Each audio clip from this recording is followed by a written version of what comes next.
at my dad's will reading. My cousin Derek laughed and said, I already took the money and spent it, so good luck getting anything. The lawyer, Mr. Grant, just smiled and slid a folder across the table. You might want to read this first, he said. Derek's grin disappeared as he looked at the first page. Earlier that day, when I walked into the lawyer's office, something felt off, like a storm was coming. I sat at the big wooden table, my hands clenched in my lap. I wasn't expecting much from my father's will since our relationship was complicated, but I came to show respect. Derek was already sitting across from me, looking way too pleased with himself. He wore a fancy suit, a shiny watch, and expensive shoes, things he could never afford before. That was my first clue something was wrong. Mr. Grant cleared his throat. Thank you for coming. As you know, Mr. Porter's estate will be divided as he wished. Any questions before we start? I said nothing. Derek smirked. Nope, let's get this over with. I didn't trust that smirk. Mr. Grant started reading. My father had left a lot of money and property to be shared between me and Derek, but as the lawyer continued, something felt off. Derek was grinning. Then came the shock. The inheritance had already been given to Derek 6 months ago, before my father passed. It had been my father's request. My stomach sank. Derek burst out laughing. Oh man, I was waiting for you to find out. Yeah, I already spent the money. Too bad for you. I just stared at him, my blood turning cold. But Mr. Grant didn't look worried. In fact, he looked amused. He reached into his briefcase, pulled out a folder, and slid it toward Derek. Actually, he said, you might want to read this first.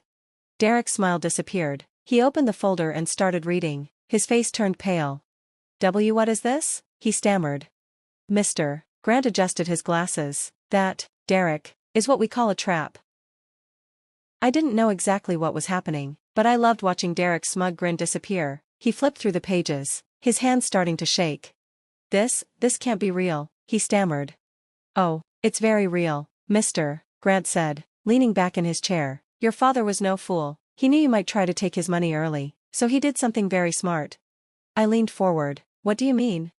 Mr. Grant turned to me with a small smile. Your father set up a fake inheritance, a test. It looked real, but it wasn't part of his actual will. Derek never bothered to read the conditions before taking the money. I blinked. So it was a trap? Derek's whole body was shaking. This is... Mr. Grant cut him off. Yes, the moment Derek took the money, a rule in the real will was triggered, one that completely cut him off from the actual inheritance. A slow, cold smile spread across my face. So the money he took wasn't even real? Mr. Grant nodded. Derek jumped up, his fists clenched. You're lying. I spent it. I bought houses, cars, I invested it. You can't just... Mr. Grant calmly slid another document across the table. Actually, we can. That's a court order freezing all remaining assets linked to that stolen money. Derek's face went blank. Then he screamed. I had never seen a grown man fall apart so fast. Derek started pacing, running his hands through his hair. This isn't happening. This isn't happening. Mr. Grant sighed. Oh, it's happening, and it gets worse. Derek snapped his head up. Worse? Mr. Grant flipped to another page and tapped it with his pen. Your father knew you'd waste the money, so he made sure you have to pay back every cent. Derek fell back into his chair, breathing hard. I can't. I don't have anything left. That's unfortunate, Mr. Grant said, completely unfazed. Because our firm will make sure this debt is repaid in full. Your father insisted on it. Derek clenched his jaw. You can't get blood from a stone. Mr. Grant raised an eyebrow. You can if the stone committed fraud. I could barely hold back my laughter. My father had set Derek up perfectly. He thought he was being sneaky, but in the end, he had tricked himself. Derek's voice shook. I have a house, a car, but... Mr. Grant held up a hand. Not anymore. Derek froze. Mr. Grant gave a tight-lipped smile. Everything you bought with that money will be sold to cover your debt. You won't have a penny left. Derek sat there, completely destroyed. His hands trembled as reality hit him. And me? I just sat back and watched. This was the best day of my life. I watched Derek's whole world crumble. His face went pale, his breathing uneven. He thought he had won, only to realize he was the punchline to his own joke. And the best part? He did it to himself. Mr. Grant gathered his papers, ignoring Derek's meltdown. We'll give you time to speak with your lawyer, he said, but I suggest acting quickly. The court orders are already in effect. Derek swallowed hard, his eyes darting around like a trapped animal. No, this is fraud. He pointed at me. He set me up? This isn't real. But it was, and there was nothing he could do about it. I let out a small chuckle. Oh, it's real. Derek jumped up so fast his chair almost fell over. I'll fight this. I'll sue. This is a scam. You can't just take my money. Mr. Grant sighed, looking unimpressed. It was never your money, Derek. It was a trust. You stole from your own uncle, and now you're facing the consequences. I expected Derek to explode, to yell, throw things, maybe even flip the table, but instead, he did something worse. He smiled. A slow, twisted grin spread across his face. You think I'm just going to let this happen? He said quietly. You think I don't have options? I stiffened. Mr. Grant didn't react, but I noticed the way his fingers tightened slightly around his briefcase. Derek leaned in. His voice dropped to a whisper. Let me make this simple. Call this off, and I'll make sure nothing bad happens. Silence. Then Mr. Grant sighed. Threats. He shook his head. That's always a desperate man's last move. Derek's smile faded. Mr. Grant stared him down. I suggest you rethink your words, Derek. If you think you're in trouble now, just wait until the law gets involved. Derek clenched his jaw and sat back down, seething. That's when Mr. Grant turned to me. There's one more thing, he said. Derek groaned, slumping in his chair. Oh, what now? What else could you possibly take from me? Mr. Grant ignored him. He pulled out another folder and handed it to me. This, he said, is something your father wanted you to have personally. I frowned. What is it? Read. I opened the folder. My heart nearly stopped. Bank records, forged signatures, stolen money, and Derek's name was all over it. I looked up, shocked. This is. Mr. Grant nodded. Yes, Derek hasn't just been reckless. He's been stealing from your father for years. Derek's breathing grew heavier. His foot tapped rapidly under the table. You're lying, he said through clenched teeth. No, I said, flipping through the pages. You are. Loan applications in my dad's name, withdrawals from secret accounts, even a fake sale of one of his properties. You weren't just greedy, you were a criminal. Mr. Grant turned to Derek. Your uncle didn't press charges while he was alive, but he instructed us to do so after his death. Derek looked like he was going to be sick. I closed the folder, my mind racing. So what happens now? Mr. Grant sighed. Well, that depends. He looked at Derek. If you cooperate, we may settle this civilly. But if you fight, if you try anything, we will pursue full legal action, including criminal charges. Derek opened his mouth, then shut it. He was trapped, and he knew it. I thought that was the end. But then Derek did something I never expected. 3 days later, Derek disappeared. No calls, no emails, no sign of him anywhere. At first, I thought he was just hiding, trying to buy time. Then I got a call from Mr. Grant. We have a problem, he said. My stomach dropped. What kind of problem?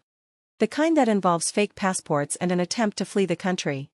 I sat up straight. You're kidding. I wish I was, Mr. Grant sighed. Derek bought a one-way ticket to Argentina. He's trying to run. A slow burn of anger built in my chest. Oh, hell no, did he make it? I asked. There was a pause, then Mr. Grant chuckled. No, he got caught at the airport. I nearly fell out of my chair laughing. Derek was arrested with a fake passport, a suitcase full of cash, and a fancy watch he forgot wasn't his anymore. Turns out, trying to flee while under investigation for fraud is a great way to get arrested immediately. And just like that, Derek went from a smug con artist to a wanted fugitive with no escape.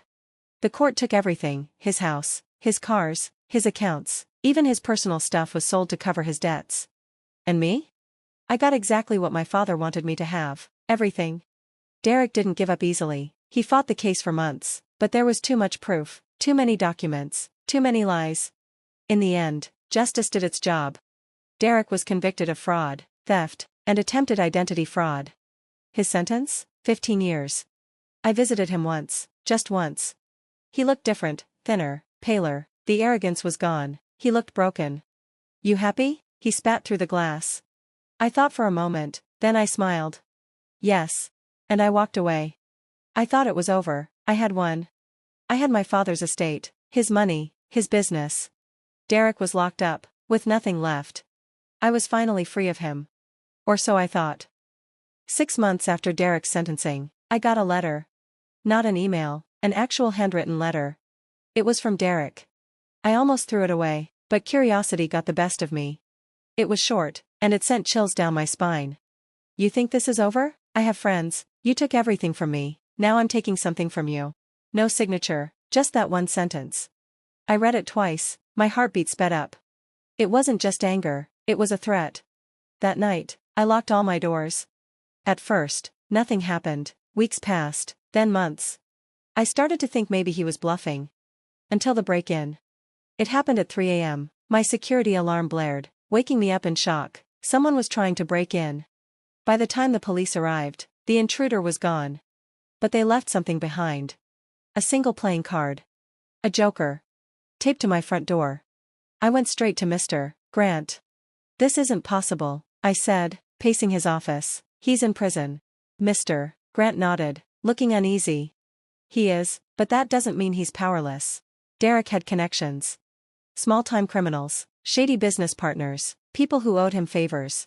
And now, they were coming for me. That's when I made a decision. If Derek wanted a war, I'd give him one. I hired a private investigator. If Derek had people on the outside working for him, I needed to know who was helping Derek, so I hired a private investigator named Brian. He was good.